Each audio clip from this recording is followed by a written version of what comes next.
귀한 자리에 초청해 주셔서 참으로 감사합니다.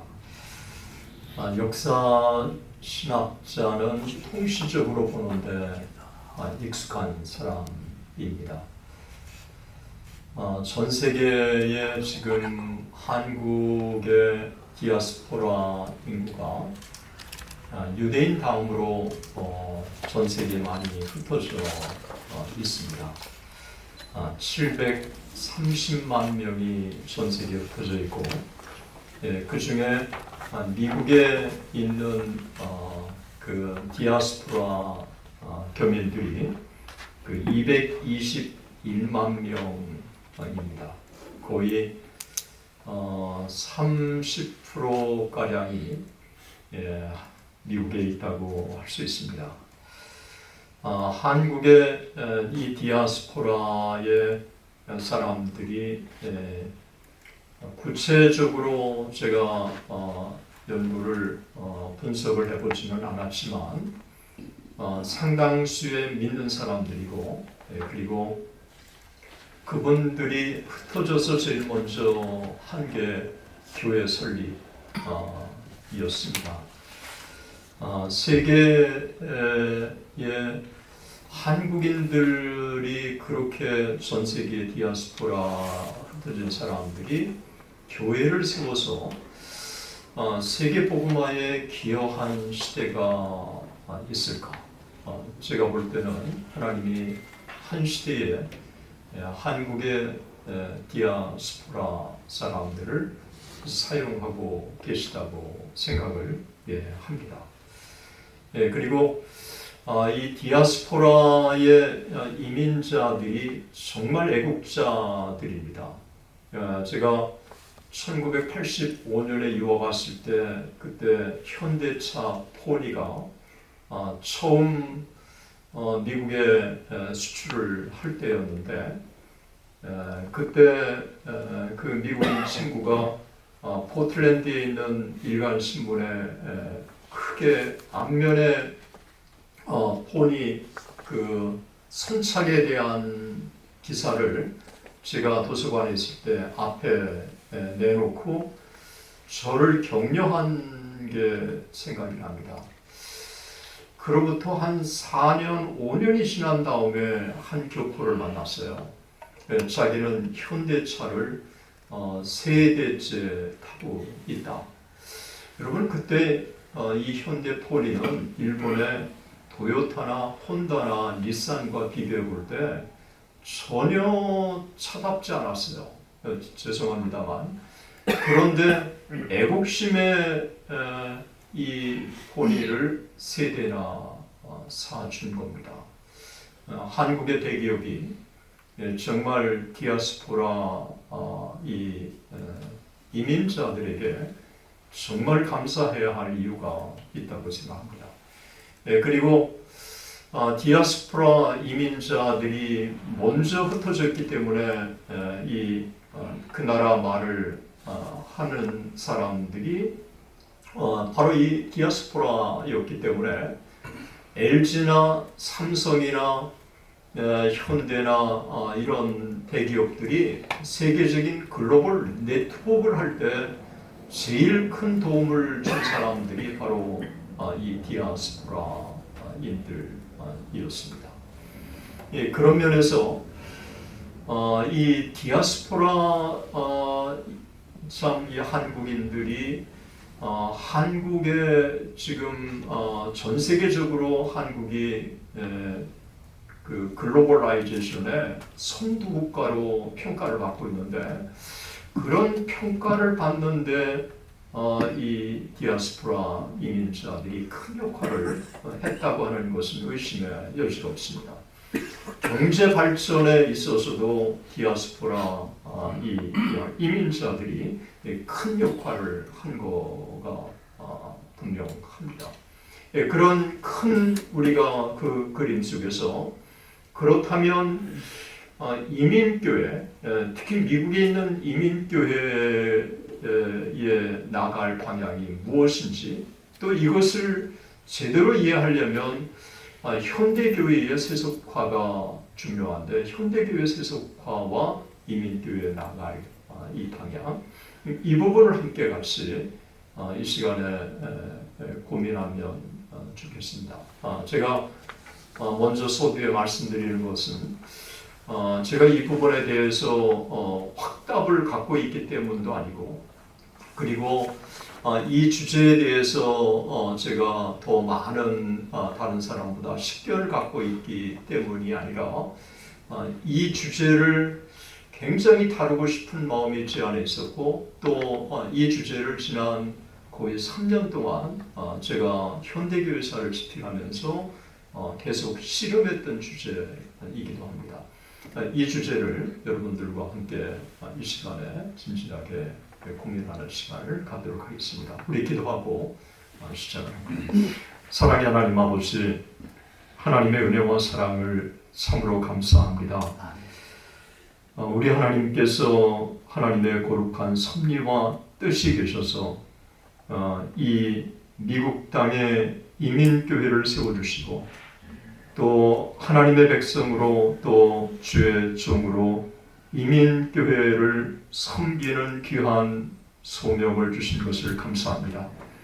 오늘 우리가 함께 현대교회의 세속화와 이민교회에 나갈 길이 무엇인지를 우리가 함께 진지하게 주 안에서 고민하며, 우리가 참 이 담론의 이 거창한 주제를 우리가 겸손하게 하나님의 뜻을 구하며 나누기를 원합니다. 이 시간 성령 하나님께서 함께해 주옵소서. 아멘. 살아계신 우리 주 예수 그리스도의 이름으로 기도드립니다. 아멘. 저는 지난 5월 깊은 충격에 빠졌습니다. 제가 졸업한 시카고의 트리니티 이반제리컬 디비니티 스쿨의 이 캠퍼스가 문을 닫는다고 하는 충격적인 소식이었습니다. 저는 믿어지지 않아서 그곳에 공부하고 있는 제자에게 전화를 걸었고, 그 제자는 다음날 학교 관계자로부터 권위 있고 공식적인 답을 얻었고, 그리고 학교가 문을 닫게 했다는 이 소식이 사실이라고 알려왔습니다. 여러 가지 정보를 통해서 확인한 것은 트리니티 이반제리컬 디비니티 스쿨이 약 2천만 달러의 빚을 지고 있고, 이 빚을 갚기 위해서 칼리지 캠퍼스를 몇 년 전에 매각을 했고, 이제는 메인 캠퍼스라고 하는 트리니티 이반제리컬 디비니티 스쿨의 그 캠퍼스 전체를 매각을 이미 계약 체결을 끝내고 내년 5월까지만 공부하고 이제 밴쿠버에 있는 웨스턴 트리니티 유니버시티로 멀징 합친다고 이야기를 들었습니다.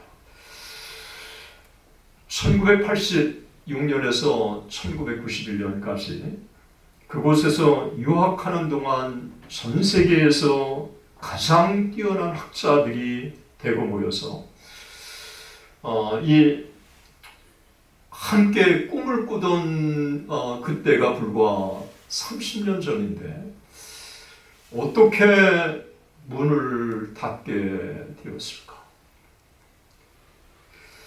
트리니티에 재학하고 있는 동안 이 미국 교회의 엄청난 복음주의 운동을 보면서 이 복음주의 운동이 이 시대의 답이라고 생각해서 저는 박사과정에서 이 복음주의를 주제로 해서 제가 19세기, 20세기 미국 교회사를 공부했고, 그리고 이 복음주의라고 하는 이 바른 미국 교회를 살린 것을 제대로 연구해서 한국에 소개하면 좋겠다라고 하는 일종의 강력한 소명의식이 제 안에 있었습니다. 실제로 복음주의라고 하는 게 1976년 뉴스위크지에 그 해를 가리켜서 복음주의 해라고 할 만큼 이 복음주의는 미국에 엄청난 영향을 미친 거였습니다. 그런데 1976년에 뉴스위크지에 나고 정확하게 계산해 보니까 50년이더라고요. 아니, 이 복음주의라고 하는 기독교가 50년밖에 수명이 안 되는 그런 신앙운동일까? 기독교가 이렇게 수명이 짧은 이 종교인가? 라고 하는, 그렇다면 이런 가운데 기독교의 미래가 있을까? 우리가 계속해서 기독교에 희망을 볼 수 있을까? 대체 이런 현상들이 왜 발생할까? 제게는 실존적인 고민이고 또 제게는 여기에 대해서 한번 진지하게 고민해 봐야 할 문제라고 생각이 들었습니다. 다양한 요인이 있어요. 그러나 제가 볼 때는 한마디로 표현한다고 한다면 교회가 세속화됐기 때문이다 라고 그렇게 집약할 수 있습니다. 2015년 2월 26일 한국의 헌법재판소가 간통죄에 대해서 9명의 재판관 중에서 7대2로 위헌 결정을 내렸습니다. 그로부터 정확히 4개월이 지난 2015년 6월 26일 오바마 대통령 시절에 대법원이 동성결혼을 합법화시켰습니다. 그래서 이 동성애와 동성결혼이 미국 사회에 지난 10년 동안 엄청나게 미국 사회에 침투해 버렸습니다. 한국의 간통죄와는 비교할 수 없는 엄청난 이 성해방 운동, 이 동성애 운동, 이런 것들이 미국 안에서 이제 미국은 전 세계를 주도하지 않습니까? 그런데 미국이 전 세계를 주도하면서 기독교 국가를 전 세계에 확산하면서 복음을 전했던 이 미국이 이제는 전 세계에 이 동성애 문화를 확산시키는 주역으로 미국이 지금 우뚝 섰고 있다고 하는 사실을 우리는 깊이 살펴봐야 됩니다.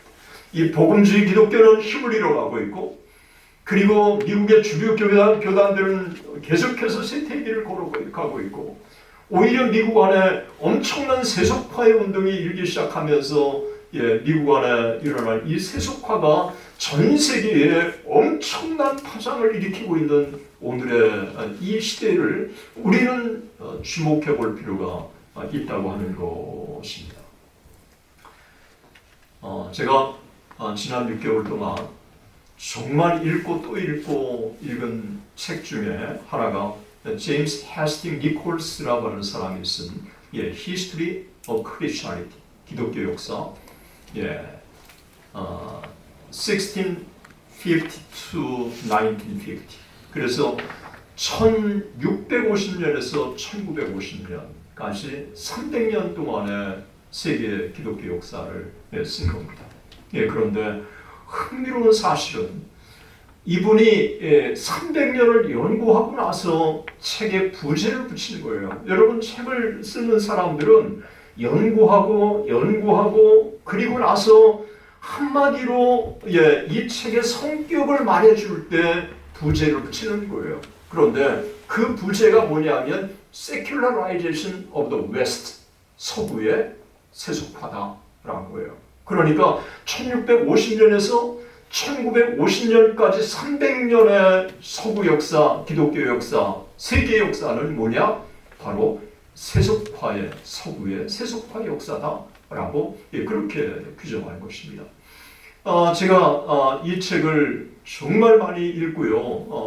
언젠가 이 책을 한번 번역해서 한국에 소개하면 좋겠다는 생각을 가졌습니다. 여러분, 세속화라고 하는 말이 뭘까요? 이 세속화라고 하는 말은 교회가 세상을 닮아간다고 하는 것입니다. 교회가 세상에 동화되어 가는 것입니다. 세상을 지배하는 원리가 이 교회를 지배하는 원리로 자리 잡은 것입니다. 교회가 세상적인 가치관과 철학과 그리고 관행이 지배하는 교회로 전락한 것입니다. 교회와 세상, 그리스도인들과 이 세상 사람과의 차이가 없어진 것입니다. 이게 바로 세속파입니다. 여러분, 오늘의 이 현대 교회를 뭐라고 표현할 수 있습니까? 교회와 세상의 차이가 여러분 세상 속에 어두운 세상에 놓이는 세상의 빛이라고 해서 우리 주님이 명령하신 게 이게 교회고 그리스도는 아닙니까? 그런데 세상과 교회의 차이가 없어진 거예요. 그리스도인과 비그리스도인의 차이가 없어진 오늘의 세상에, 그러다 보니까 이 세속화라고 하는 것은 이 정치, 경제, 문화 속에 너무도 깊숙하게 이 교회 안에까지 침투해가지고 이 기독교가 영향력을 상실해버리고 있는 게 바로 이 세속화라고 할 수 있습니다. 이 세속화의 뿌리를 거슬러 올라가면 여러분 1650년에서 1950년이라고 얘기했지만 1950년까지 쓴 거는 얼마 후에 그분이 세상을 떠났어요. 그러니까 다시 오늘의 시대까지 살아있다고 그런다면 분명히 그분은 1650년에서 2025년까지라고 딱 얘기했을 거예요. 저도 그렇게 시간을 붙이고 싶은 마음이 제 안에 있는 것입니다. 1650년부터 오늘의 시대까지 한마디로 세계교회사는 뭐냐? 서구의 세속화의 역사다라고 그렇게 규정할 수 있다고 하는 것입니다. 이 350년 동안에 어떤 일이 벌어졌습니까? 이 350년 동안에 급속한 과학의 발달이 진행됐습니다. 그리고 산업화가 진행이 되었어요. 그러면서 근대화가 이루어진 기간도 이 기간이었어요. 그리고 계몽주의 운동이 이 시대에 일어났어요. 그리고 자유주의가 이 시대에 발행했어요. 그리고 프랑스 혁명이 이 시대에 일어났어요. 여러분, 지난 350년 동안에 엄청난 이 전 세계 지각 변동이 이 시대에 일어났다고 하는 것을 우리는 주목해 볼 필요가 있습니다. 그런데 이번 연구를 통해서 제가 깊이 새롭게 발견한 것은 바로 세속화를 바라보는 두 가지의 시각이 있다고 하는 것입니다. 한 가지의 시각은 기독교적인 관점에서 볼 때 이 기독교적인 가치를 잃어가고 세상을 닮아가는 것이기 때문에, 교회가 세상과 동화되는 것이기 때문에, 그래서 이 세속화에 대해서 대부분의 기독교인들은 부정적으로 보고 있습니다. 그런데 일반 사회학과 역사학에서 세속화는 인간의 정치, 사회, 문화, 역사 전역에서 종교의 본의에서 벗어나서 인간 본연의 모습을 회복해가는 과정으로 이해한다는 것입니다. 그래서 서구의 세속화를 계몽운동으로 이해하고, 그래서 이전의 종교의 본의에서 벗어나서 인간 본연의 가치를 회복하는 이 운동이라고 그렇게 보고 정의하고 있다고 하는 것입니다. 그래서 세속화를 국가적인 차원에서 추진하는 거예요. 그리고 장려하는 거예요. 그래서 사회적인 책무, 정치적인 책무, 교육의 책무로 여기는 게 바로 이 세속 정치라고 하는 것을 우리는 주목해 볼 필요가 있는 것입니다. 이 세속화를 인간성 회복과 진정한 민주주의 발전을 이루기 위해서 필수적인 단계로 이해한다는 것입니다. 여러분, 여기에서 결국은 세속화를 바라보는 이 시각이 서로 대립하기 때문에 결국은 이 세상의 역사는 기독교와 세상과의 충돌이 불가피하다고 하는 것을 여러분 이해하셔야 하는 것입니다. 여러분, 정부 주도의 이 세속화가 여러분들이 느끼는지 모르겠어요. 여러분, 기독교적인 가치에 대해서 폄하하고 훼손하고 그리고 그것을 줄이려고 하는 이와 같은 정보를 정치적인 발언이 될까봐 제가 하지 못하겠어요. 그러나 구체적으로 굉장히 가까운 이 고위의 행정에 있는 사람으로부터 심각한 얘기를 들었어요. 한국의 기독교가 지금보다는 10분의 1로 줄어야 한다라고 하는 이 정책 기조를 갖고 있다고 하는 것입니다. 존 F 케네디 대통령과 오바마 대통령이 들어서는 동안에 미국에 엄청난 이 세속화가 일어났습니다. 정부적인 차원에서의 진행이 된 것입니다. 그리고 이 세속화라고 하는 게 거창하게 여러분 생각하는 것이 아니라 이 정부적인 차원에서는 사회가 종교교육보다는 사회과학, 수학, 문학 이런 세속적인 과목을 중시하도록 하는 거예요. 그래서 기독교 스쿨에 성경만 가르치지 말라. 세상의 과목도 가르치라. 성경 가르치는 거는 세 과목으로만 줄여라. 법을 개정해가지고 2과목만 가르쳐라. 법을 개정해서 1과목만 가르쳐라. 법을 개정해서 아예 성경을 가르치면 안 된다. 일반 과목을 계속해서 미션 스쿨에서도 가르칠 수 있도록 그렇게 함으로써 이 종교적인 영향력을 줄여버리는 이와 같은 정책을 쓰고 있다고 하는 것입니다. 이게 이 정부적인 차원에서 이 세속화의 일환이라고 하는 것을 기독교인들은 의식하지 못하고 있습니다.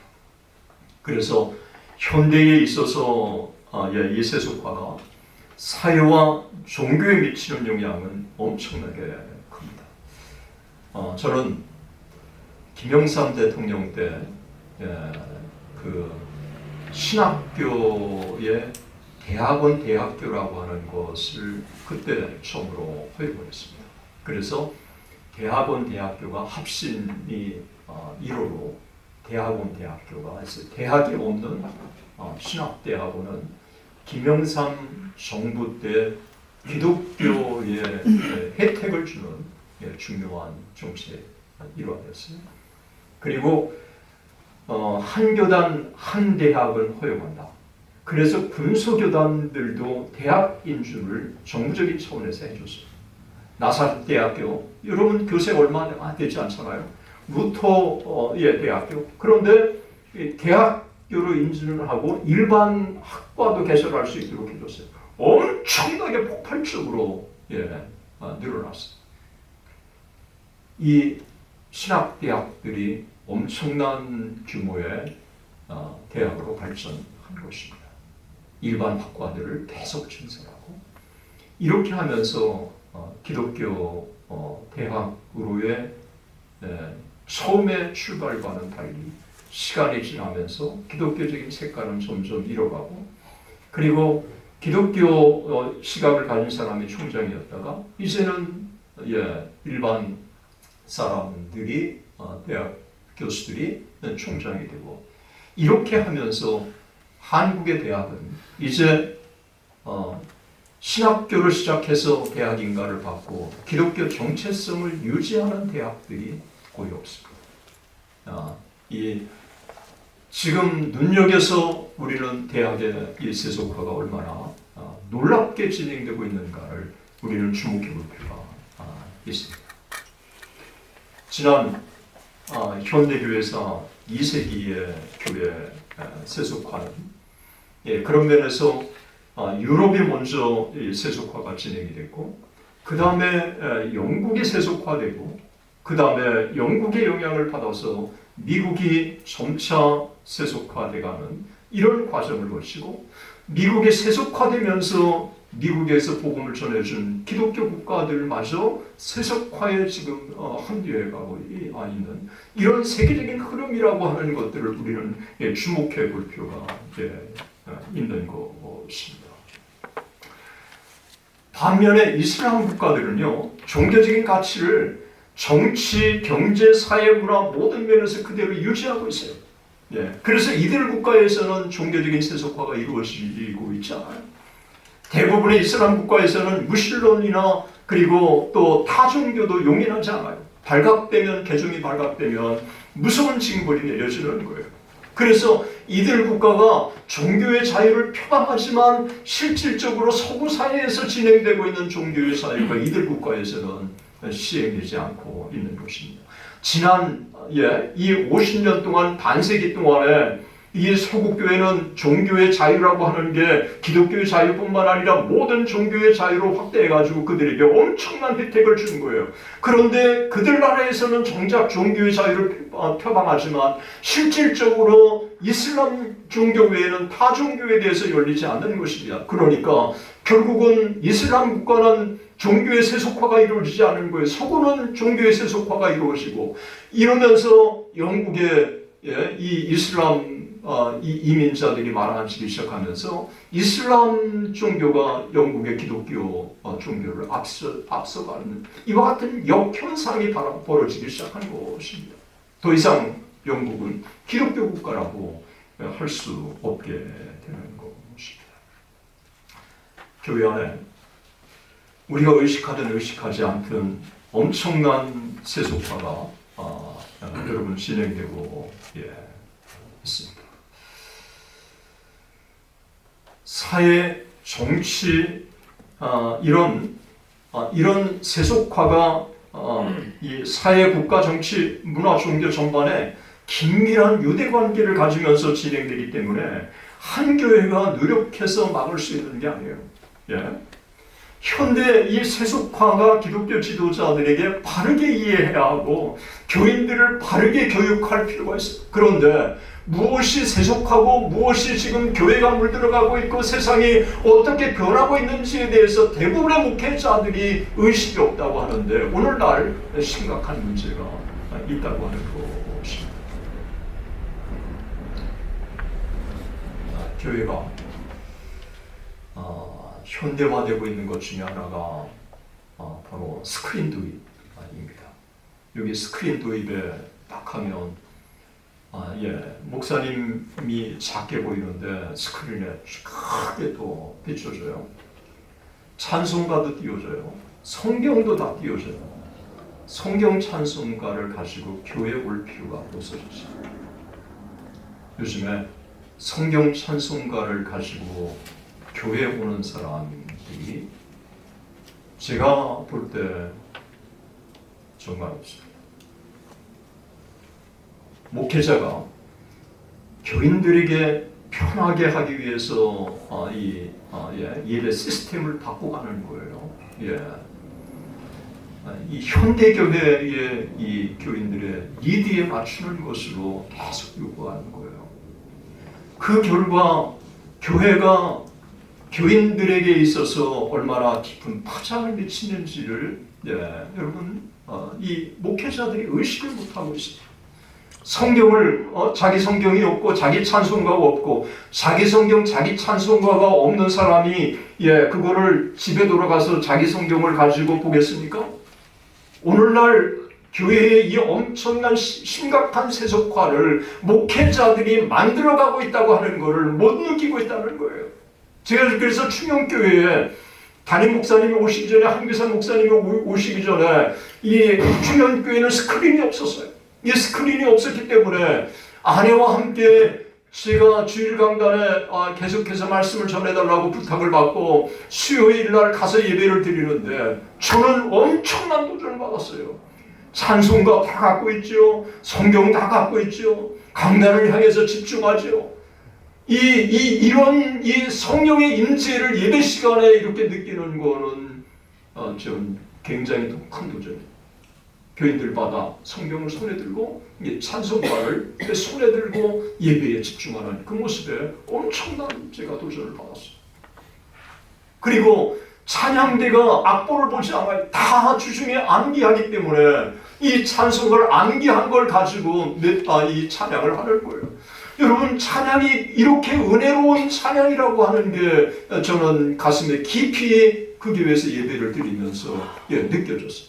제가 자식한테 대를 물려주고 그냥 들리는 일반적인 거와는 달리 제가 안에 들어가서 예배의 모습을 보면서 굉장히 저한테는 도전했어요. 그런데 스크린 도입을 하겠다고 딱 그러는 거예요. 교회 안에 대립이 일어났어요. 스크린 도입은 안 됐다. 근데 스크린 도입 이런 움직임들이 일기 시작을 한 것입니다. 죄송해요. 여러분들이 의식하지 않는 이와 같은 문제가 오늘날 이 통시적으로 바라보면 엄청난 지금 변화가 일고 있다고 하는 것을 여러분 교인들에게 니드에 맞추다가 보면 듣고 싶은 설교를 합니다. 강단에 한국교회 대부분이 교인들이 듣고 싶은 메시지를 전합니다.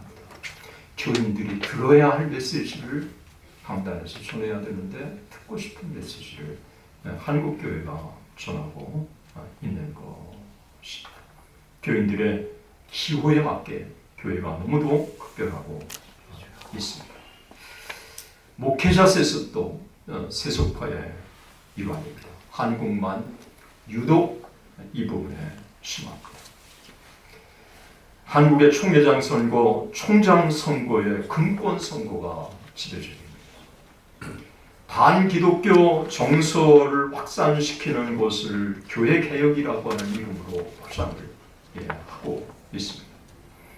교회가 세속화에 맞서야 하는데 오히려 세속화를 자랑스럽게 여기는 그런 현대교회가 되고 있다고 하는 것입니다. 주일 예배 대신 평일 예배를 주일 예배로 대체하는 복음주의 교회들이 늘어나고 있어요.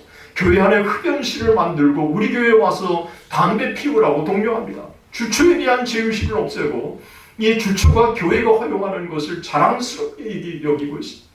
다중교회에 대해서 관용하는 것에 대해서도 목회자가 권장을 하고 있어요. 이 동성애를 포용하는 것에 대해서 우리는 그만큼 열린 마음을 갖고 있다고 그렇게 교회 홍보의 수단으로 삼고 있습니다. 오늘날 교회는 세속화 사회에서 그 속에서 어떻게 흔들리지 않고 목회자와 교인들이 신앙을 지켜가고 그리고 살아갈 수 있도록 할 수 있는지 진지하게 고민해 봐야 할 거라고 생각을 합니다. 교회에서는 분명하게 가르칠 수 있습니다. 찰스 다윈의 진화론, 이 문제가 분명하게 있다. 그리고 고등비평이라고 하는 것에 대해서도 문제점이 뭔지를 교인들에게 지켜서 성경의 본의가 흔들리지 않게 교육을 시킬 수가 있습니다. 그리고 마르크스주의가 유물론주의에 뿌리를 두고 있는데 그 문제가 무엇인지에 대해서도 교인들에게 바르게 가르칠 수 있습니다. 이 성의 문제가 얼마나 문제가 되는지, 그래서 이 동성애에 대해서는 여러분 해결이 얼마나 자유주의입니까? 그런데 동성애는 인류를 패망으로 가는 것이다. 인류를 멸망으로 가는 것이다. 이런 자유주의자들도 동성애에 대해서 비판적인 시각을 갖고 있었던 거예요. 오늘날 이것을 교회가 바르게 교육을 시킬 수 있는 것이다. 거대한 이 엄청난 세속화의 물결에 교회가 막는다고 해서 막아지는 건 아니지만, 그러나 이 사랑하는 교우들에게는 여러분 문제가 무엇인지를 바르게 교육을 시킨다고 한다면 그들이 세상 속에서 덜 물들지 않겠습니까? 여러분 이레니우스라고 하는 사람이 왜 귀한 책을 출간했습니까? 이레니우스가 출간한 게 이단 반박 아닙니까? 어게인스트 헤레시라고 하는 책도 자기 사랑하는 교우들을 이단의 공격에서 막기 위해서 이단 반박을 쓴 거예요. 그 결과 그 책이 엄청난 초대교회의 이단들을 막는 귀한 역할을 하지 않았습니까? 이런 이 세속화 시대에 오늘날 이민교회 현주소를 한번 잠깐 진단해 보면 좋겠습니다. 정확한 치료는 정확한 진단에서 나오는 것입니다. 오늘날 미국 이민교회를 몇 가지 객관적으로 살펴보면 좋겠습니다. 팬데믹은 한국교회만 아니라 이민교회에 심각한 영향을 미쳤습니다. 대부분의 최근의 교회 침체를 목회자들이 팬데믹 때문이라고 그렇게 얘기를 합니다. 그런데 정말 팬데믹 때문인지 통계를 제가 조사하면서 그렇지 않다고 하는 한마디로 결론을 얻게 되었습니다. 2025년 2월 26일 퓨 리서치, 이거는 아멘넷에서도 기사가 올라오는 것으로 알고 있어요. 여기 조사에 따르면 2009년에 크리스찬이라고 정체성을 밝힌 사람이 78%였어요. 그런데 2019년에는 63%로 하락이 됐어요. 코로나 직전이에요. 그런데 2020년에는 64%, 2021년에는 63%, 2022년에는 61%, 2023년에는 62%, 2024년에는 63%였어요. 코로나 이전과 이후가 차이가 없어요. 예. 그러니까 코로나 때문에 교회가 침체했다라고 하는 거는 적어도 미국 교회에 우리가 지칭해서 할 때 맞지 않다고 하는 것입니다. 기독신문이 2024년 2월 27일 날 한국의 팬데믹의 성인 예배 참석을 보니까 2022년에는 73%가 성인 예배 참석했는데 2024년에는 87%였더라고요. 제가 볼 때 2025년 통계는 나오지 않았지만 통계한다면 90%는 나올 거라고 얘기해요. 코로나 이전에 성인 예배의 90% 이상이 여러분 오늘날 예배 참석한다고 한다면 그것은 영향을 거의 받지 않았다고 하는 것을 말해주고 있지 않습니까? 더 이상 우리가 코로나 때문이라고 자기 교회의 위기를 그렇게 합리화시키는 것은 맞지 않다고 하는 것을 우리는 분명하게 인정해야 할 거라고 생각을 합니다. 미국이 2020년 미주 한인 한국일보가 2025년 3월 4일 날 조사한 건데 2020년 7월에 71%의 그 성인들이 예배 참석했는데 5년 후에 보니까 74%로 증가했어요. 미국의 복음주의 교회는 예배가 오히려 출석이 증가하고 있습니다. 이 디클라인을 하다가 다시 올라가고 있다. 이거는 굉장한 사인이에요. 이런 변화라고 하는 게 쉽지 않아요. 그리고 기독교인이라고 정체성을 밝힌 사람들이 디클라인 하다가 이렇게 계속 4, 5년 동안에 유지하고 있다라고 하는 것도 엄청난 변화예요. 어떻게 보면 복음주의 교회가 위기를 만나고 있고 복음주의 신학교들이 문을 닫고 있지만 하나님의 관점에서 보면 하나님께서 또 이 미국 안에 일하고 계신 거예요. 이거를 우리는 실제적으로 믿음의 눈으로 우리가 바라봐야 하는 것입니다. 오늘날 이민교회가 직면한 많은 문제들이 있습니다.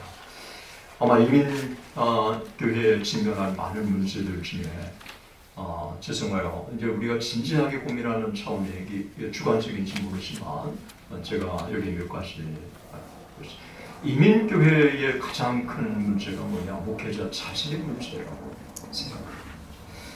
이 목회자들이 신학적인 소양도 부족하고 그렇다고 또 영어를 잘하는 것도 아니고 이 언어적인 소양도 부족하고 또 목회자가 그렇게 기도한다고 정말 몸부림치면서 하는 것도 아니고 영적인 자질도 부족하고 그리고 이 목회자들의 소명의식도 부족하고 이 이민교회를 만든다고 하는 게 어떤 의미인지에 대한 이 소명의식도 부족하고 그리고 목회자의 이 준비도 부족한 거예요.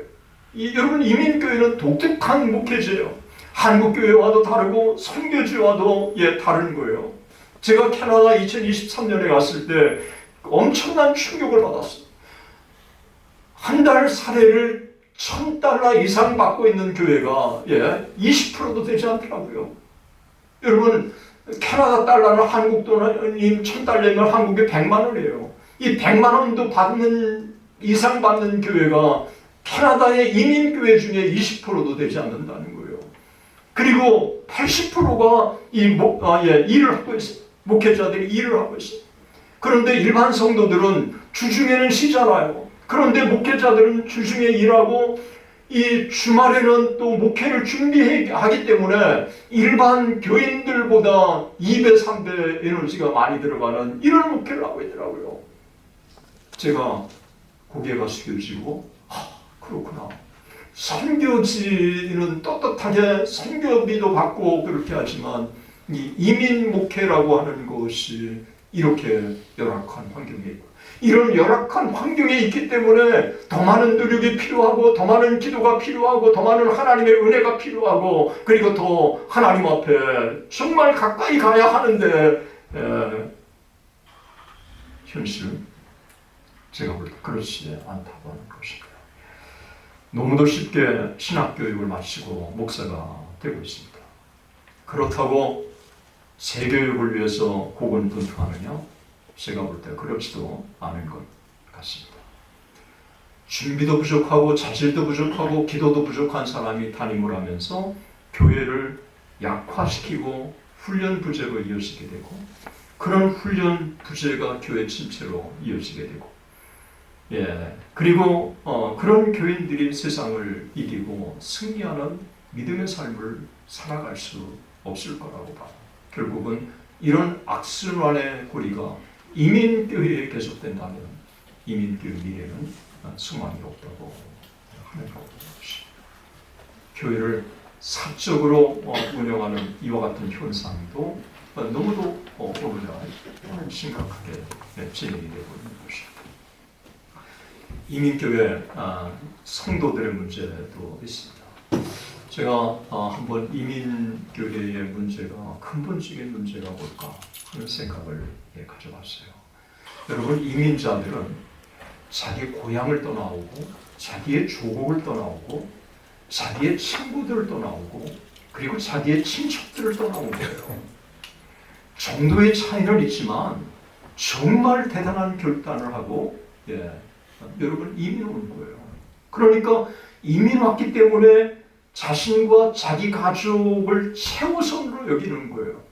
이 자신과 자기 가족들이 어떻게 교회에 잘 적응할 수 있는지 이해관계가 교회 선정에 결정적인 중요한 역할을 하는 거예요. 이 이해관계가 지속된다면 문제가 없지만 이 이해관계가 이 담임 목사님과 교회와의 관계 속에서 충돌한다고 한다면 심각한 고민을 하게 되고 교회를 떠나게 되고 아니면 이 그룹에 뭉칠 수밖에 없기 때문에 같은 그룹의 동질감을 가진 사람끼리 어울리게 되면 처음에 도움을 줬던 목사님일지라도 목사님에 대해서 이의를 제기하고 반기를 들고 목사님을 내쫓는 데까지도 이룰 수 있는 것입니다. 자기가 나가던 목사님이 나가던 이런 이해관계 속에서 이민교회가 굉장히 중요한 형성을 했다고 하는 것입니다. 그래서 이민교회는 한국교회보다도 파벌이 심한 이와 같은 현상들이 자연스럽게 이루어지고 있다고 하는 것입니다. 그리고 이민교회는 초청한 사람이 한 사람이 있지 않습니까? 그러다가 또 나이가 든 어머니를 초청하고 그럼 그 어머니 밑에 사위와 아들, 자녀들이 다 있기 때문에 이 가족은 혈연관계이면서 또 이해관계가 복합적으로 얽혀있지 않습니까? 그렇기 때문에 가족 중심의 교회가 될 가능성이 높은 거예요. 그러니까 외부의 사람이 와서 그 가족을 뚫고 들어가서 그 가족들과 함께 동화돼야 한 교회의 멤버가 되는데 그렇기 때문에 이민교회에 있어서의 새로운 사람이 와서 이 적응하기가 쉽지 않는 이 특별한 이와 같은 풍토가 형성되고 있다고 하는 것입니다. 그런데다가 목회자들이 너무도 쉽게 세례를 주고 너무도 쉽게 직분을 주고 너무도 쉽게 집사를 임명하고 그리고 안수 집사 주고 이 권사로 임명해요.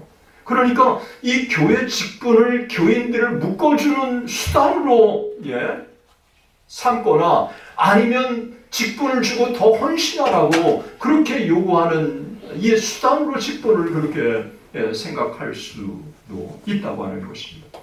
그러다가 보니까 무자격 직분자들이 너무너무 이민 사회에 많은 거예요.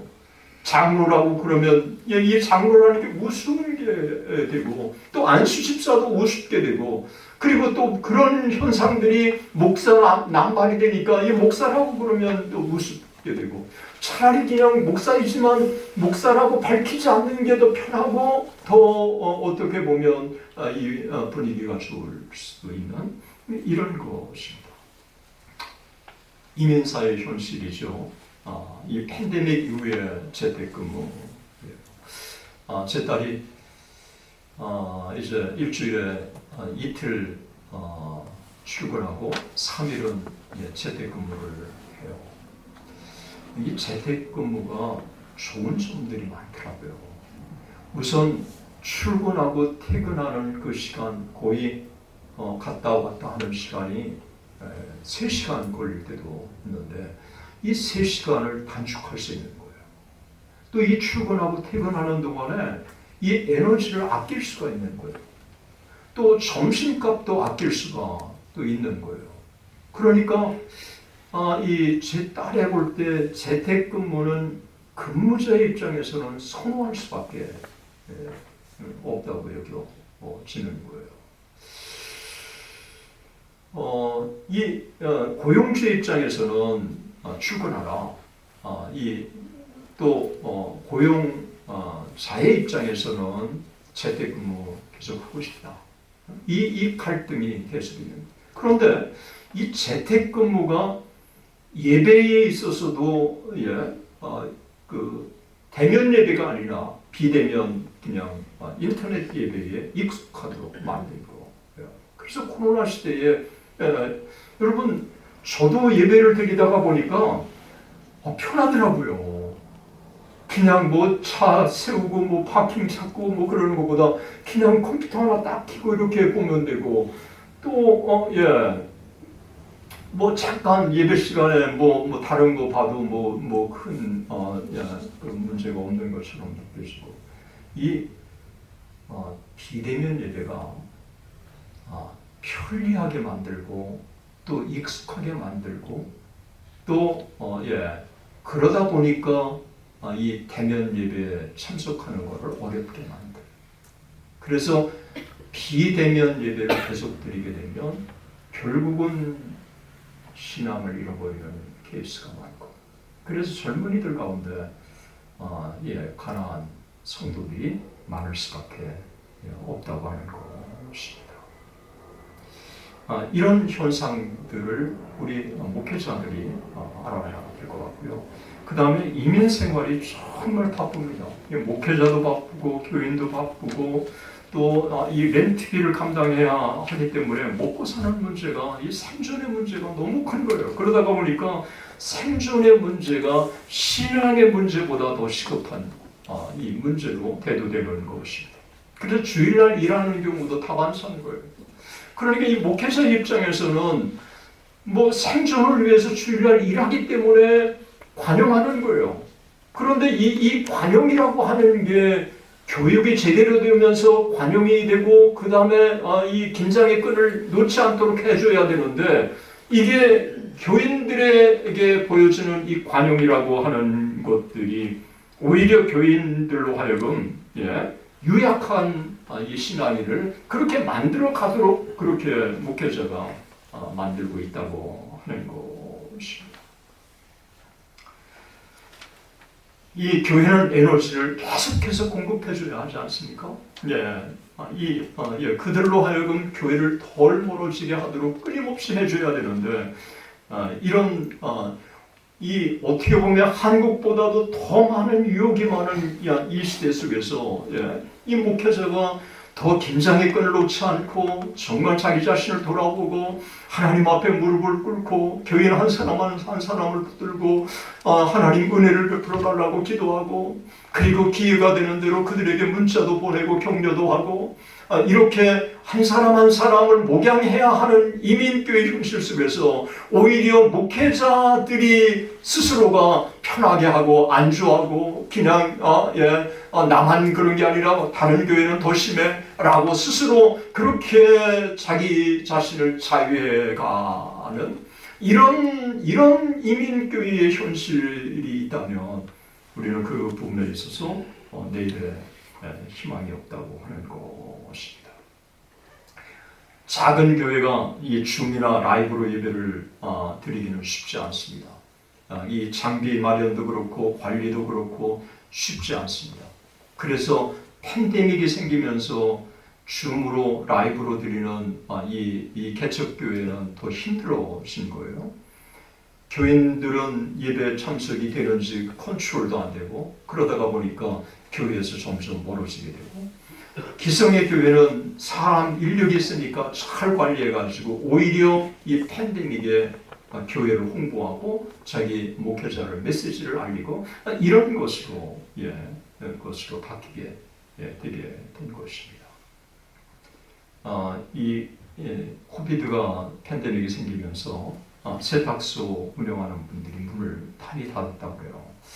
문을 닫은 이유가 출근하게 되면 5일 동안 양복을 입기 때문에 이 세탁을 자주 해야 되는데 일주일에 뭐 하루 이틀밖에 안 나가니까 이 양복을 세탁할 이유가 없어진 거예요. 그러니까 이 세탁소의 일거리가 줄어드니까 이 점점 더 이 세탁소가 문을 닫게 되고 그리고 전기공사도 이게 이 코비드 전에 하고 지금하고 자재값하고 모든 게 거의 3배가 올랐다고 그래요.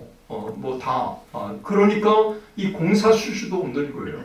그러니까 이 공사하면서 했던 한국의 이민자들이 생활이 또 어려우시게 되는 것입니다. 수입이 적게 되고 오늘날 이민교회는 전혀 없는 변화를 경험하고 있습니다. 이민자들이 더 이상 대거 들어오지 않고 목회 환경은 더 힘들고 어렵게 바뀌고 있고 처음 팬데믹의 위기를 우리가 겪고 있습니다. 그런데 팬데믹 때문에 한국의 교회가 영향을 이민교회가 영향을 미쳤느냐 한국의 교회가 영향을 미쳤느냐 그것은 놀랍게 아니라고 하는 사실이 다양한 통계를 통해서 밝혀지고 있습니다. 이제 이어서 현대교회의 세속화의 기원과 역사의 부분 그리고 이민교회가 나가야 할 부분이 뭔지 이 부분에 대해서는 우리가 한 10분 브레이크 타임 갖고 이어서 진행하면 좋을 것 같습니다.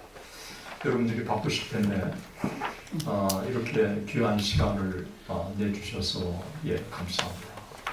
제가 진지하게 고민했던 이 고민들이 여러분들과 함께 같이 고민하면서 또 하나님의 인도하심을 우리가 잘 찾아가는 그런 시간이 되었으면 좋겠습니다. 고맙습니다. 이따가 10분 브레이크